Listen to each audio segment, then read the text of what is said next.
un nouvel idéal masculin s'impose sur les écrans et enflamme les réseaux. Pedro Pascal contredit le modèle viril traditionnel, Timothée Chalamet défile à Cannes en dos nu et perd le cou.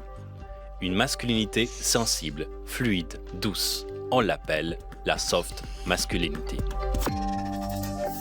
Mais croyez-vous que c'est un phénomène nouveau ?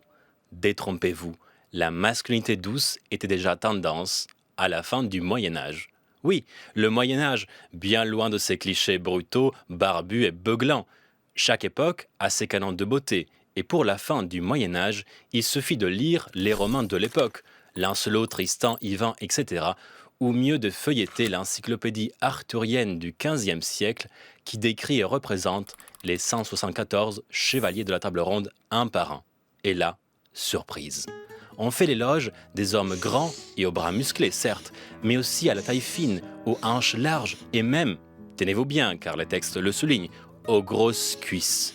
Des silhouettes de pin-up en armure. Leurs visages fins, gracieux comme pucelles, disent les textes. Leurs cheveux, souvent bouclés, de préférence blonds, cuivrés ou couleur fauve. Une beauté androgynée, éthérée, des hommes anges auréolés de douceur féminine.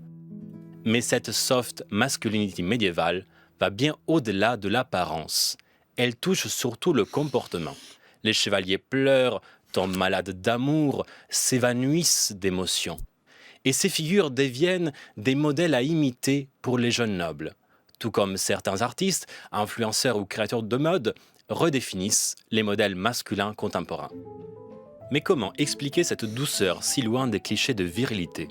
À partir du XIIe siècle, l'Europe entre dans une période de grands changements. La population augmente, les villes se développent, les échanges se multiplient, les techniques progressent. Dans ce contexte, la noblesse cherche de nouvelles manières d'affirmer son prestige au-delà de la guerre. C'est là qu'apparaît l'idéal courtois, un modèle de vie dans les cours centré sur l'amour courtois, cet amour idéalisé qui réinvente les relations entre hommes et femmes.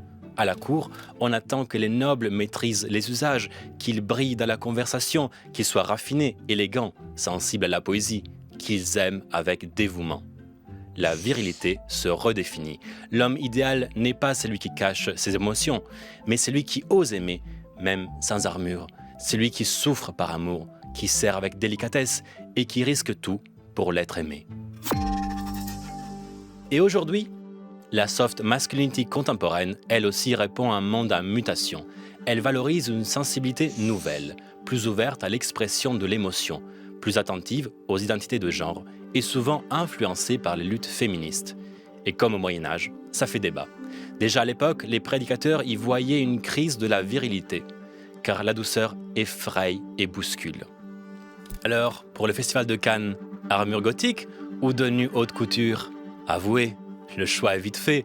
Armure, évidemment, mais avec pierres incrustées et décolleté dorsal. Lancelot et Chalamet approuvent.